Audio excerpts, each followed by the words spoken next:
What's going on, Tar Heel Nation? It is your favorite North Carolinian, Russ, the Tar Heel. And in this huddle, baby, fortunately, we're going to talk about Carolina's 96-85 win over the Florida State Seminoles down there in stinking Tallahassee, man. And it's huge. That is 4 straight for Carolina, man. And we were all talking about how the previous 3 games have been against lackluster competition. That's what everybody on the outside's been saying as well.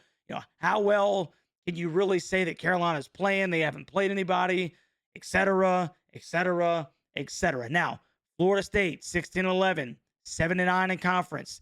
Is it necessarily a barn burner? No. But they got a guy named Leonard Hamilton who's coaching in his last year, and they got a guy named Jameer Watkins who can play some stinking basketball. And he lit us up for 18 in the first half. I mean, one of my big keys to the game was to control Jameer. We did not do that at all in the first half. However, we did a little bit better job in the second. He did finish with 26 points. He was 7 of 12 from the field, 3 of 6 from 3, and 9 of 10 from the free throw line. And they kind of lived at the free throw line until the end of the game, which is what kept it close until they started knocking down Hail Mary threes from all over the stinking place. However, this was a huge win for Carolina to go out on the road, short time span between, playing on Saturday night and then, having this game against a pretty good Florida State team. It is a decent Florida State team with some length that kind of gave Carolina some trouble in certain stints of the game. But Carolina scored 96 points on the daggone road. On the daggone road, man. And I mean, I said 81-70. I said that I thought that Carolina would win this game by double digits. I didn't get the score right, but I did get the margin of victory right. And they were in control for the majority of this basketball game. They really were. They looked like the better team. They looked like the more complete team.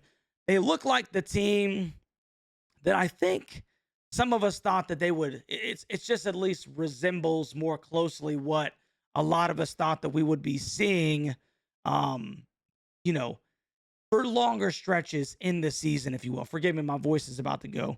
Just got finished with talking with the guys for about 2.5 hours. That was a long stinking game. Literally ended at 9:30. So really good stinking victory by the Heels, man. Let's go over here, dude, to the box score. Carolina had 6 guys in double figures, man. Check this out. Vanell Lubin had 10 points. Jay Witt had 11.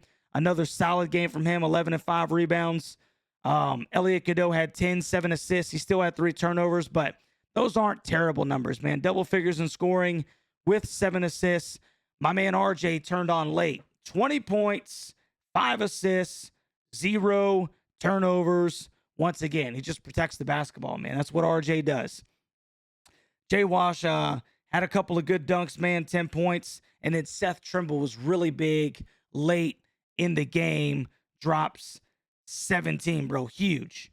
Huge. And then you got Jameer Watkins, who finished with 26, like I said earlier.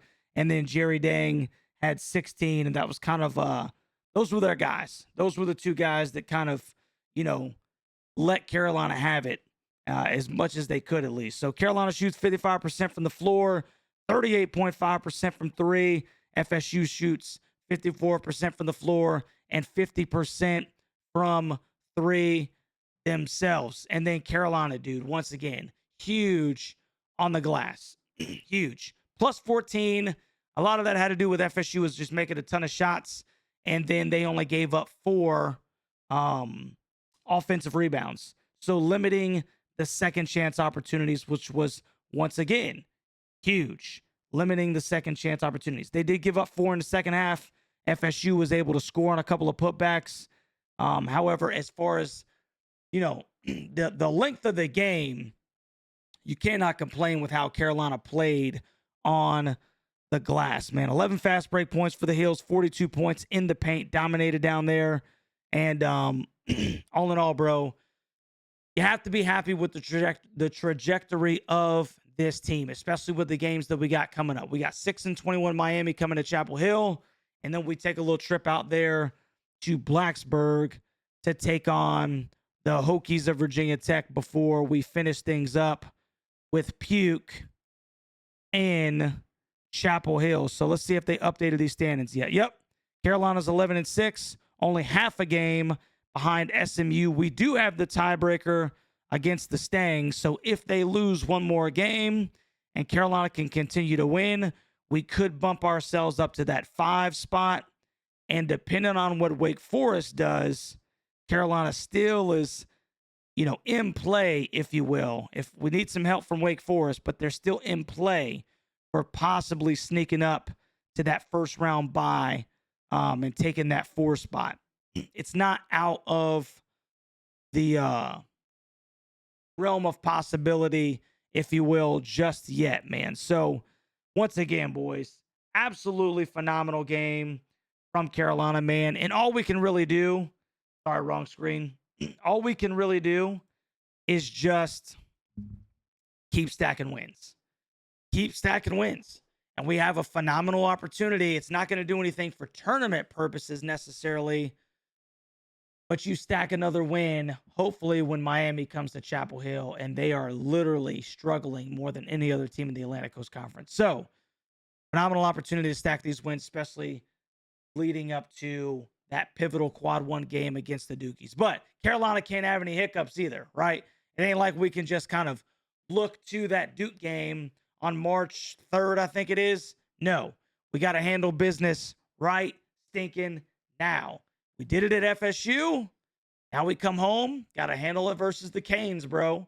Got to handle it versus the Canes. One game at a time. And I have been very pleased with what I've seen, especially compared to what we've seen, in some of the larger stretches of this season, man. So I want you guys to let me know what you think about the trajectory of Carolina down in the comment section, baby.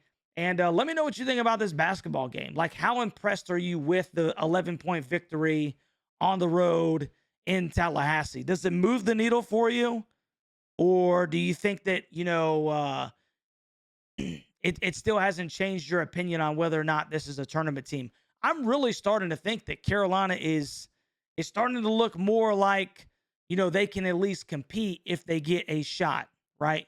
If they get in, they're looking more like they got a little bit more juice where they can be competitive.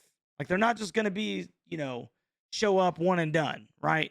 They can be competitive, man. So I'm really interested in what you think about the trajectory of this team, Tar Heel Nation. And when you get out of here, man, make sure that you like, share, and subscribe to the channel. It is a phenomenal day to be a stinking Tar Heel, especially when them boys get a stinking W. Hell, even when they stink and don't get the W, it's a phenomenal day to be a Tar Heel.